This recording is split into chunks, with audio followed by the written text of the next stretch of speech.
The situation in the northern part of the Kharkiv region continues to deteriorate rapidly for the Ukrainian Armed Forces. Over the past 3 days, the Russian army has taken control of more than 10 settlements in this direction of the front. Moreover, Russian troops also managed to enter the strategically important city of Volchansk. At the moment, Russian forces are rapidly advancing in this settlement.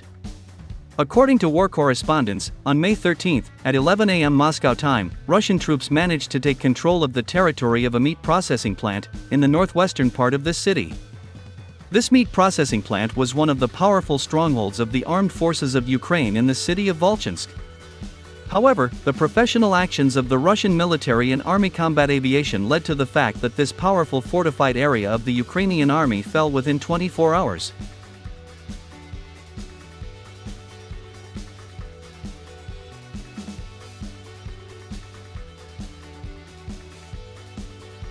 Thus, as of May 14, 2024, in the northern part of the Kharkiv region, about 160 square kilometers of territory are under the control of the Russian army. War correspondents note that for the third day in a row, military operations in the northern part of the Kharkiv region are taking place with the full domination of Russian troops. Unfortunately for the Ukrainian High Military Command, the armed forces of Ukraine have not been able to stop the advance of the Russian army not only in the Volchansk direction, but also towards the strategically important settlement of Lipsy.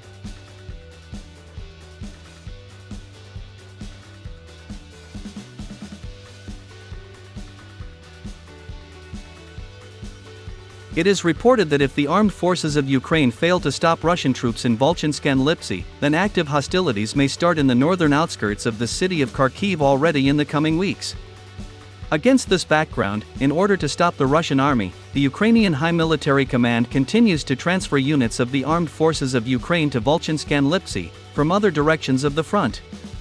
So, it became known that the Commander-in-Chief of the Armed Forces of Ukraine, General Sersky, transferred the unit of the 93rd Separate Mechanized Brigade under the designation Kholodny Yar to Volchansk. Moreover, Ukrainian telegram channels confirmed the information that the General Staff of the Armed Forces of Ukraine also began to transfer to Volchansk the 42nd Separate Mechanized Brigade of the Armed Forces of Ukraine, previously stationed in Chasiv Yar.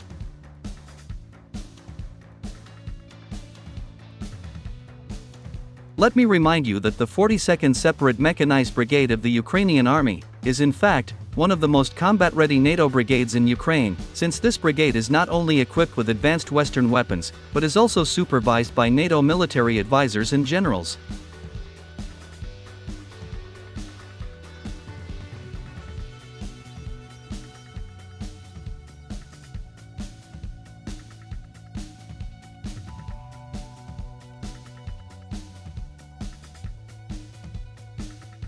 Thus, it becomes clear that the rapidly developing situation in the north of the Kharkiv region has become a real shock not only for the General Staff of the Armed Forces of Ukraine, but also for NATO leadership.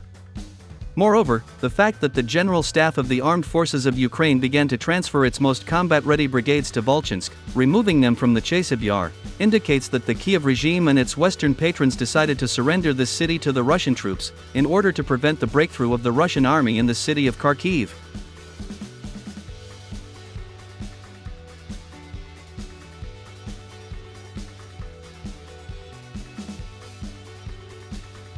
It is noteworthy that today, the commander of the land forces of the Ukrainian army, Lieutenant General Alexander Pavlyuk, stated that Chasiv Yar allegedly has no strategic importance, and that the loss of this city allegedly will not harm the Ukrainian army from a military point of view.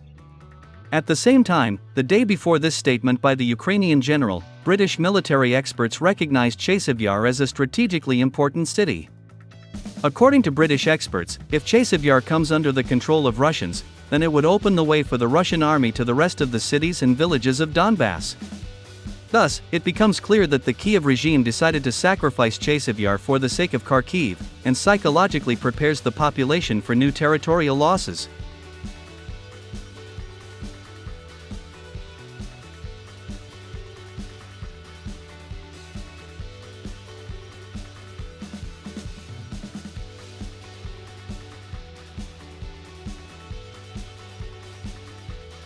At the same time, it is also worth noting that during yesterday's meeting with President Zelensky, the Commander-in-Chief of the Armed Forces of Ukraine, General Syrsky, said that he had made a difficult decision that would give more opportunities to the Ukrainian army. This statement by the Commander-in-Chief of the Armed Forces of Ukraine has already been perceived in the West as the preparation of the Ukrainian army to retreat from Chasiv Yar. Let me remind you that a few days before the retreat from Avdiivka, General Syrsky also stated that he had made a difficult decision that would give more opportunities to the Ukrainian army. Thus, this phrase of the Commander-in-Chief of the Armed Forces of Ukraine has already become a real synonym with the defeat of the Ukrainian army on the battlefield.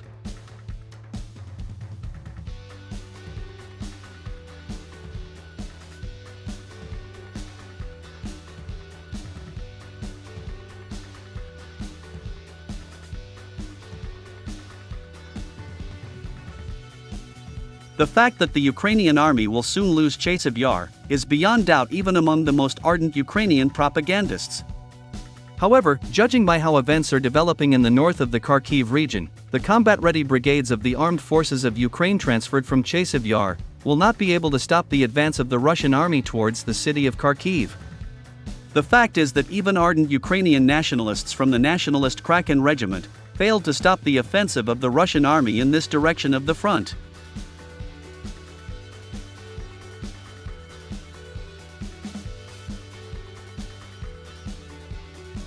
As it turned out, on May 12, Russian fighters from assault groups under the designation Fearless entered the battle against Ukrainian nationalists in the Volchansk area.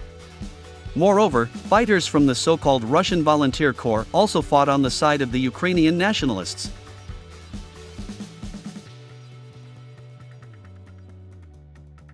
It is reported that as a result of this battle, Russian troops managed to destroy an entire group of Ukrainian militants.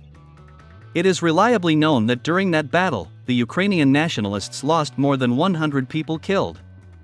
Moreover, many nationalists did not even have time to escape. According to preliminary data, more than 30 Ukrainian nationalists were forced to surrender to the Russian army.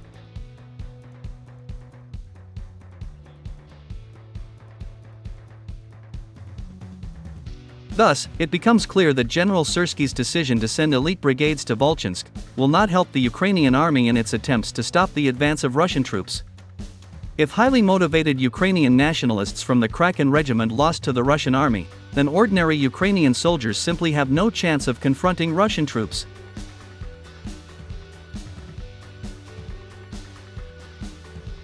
Unfortunately for President Zelensky, there is nothing that could help him. Even the remaining fighters of the nationalist KRAKEN and Azov regiments are no longer able to delay the surrender of the Kiev regime.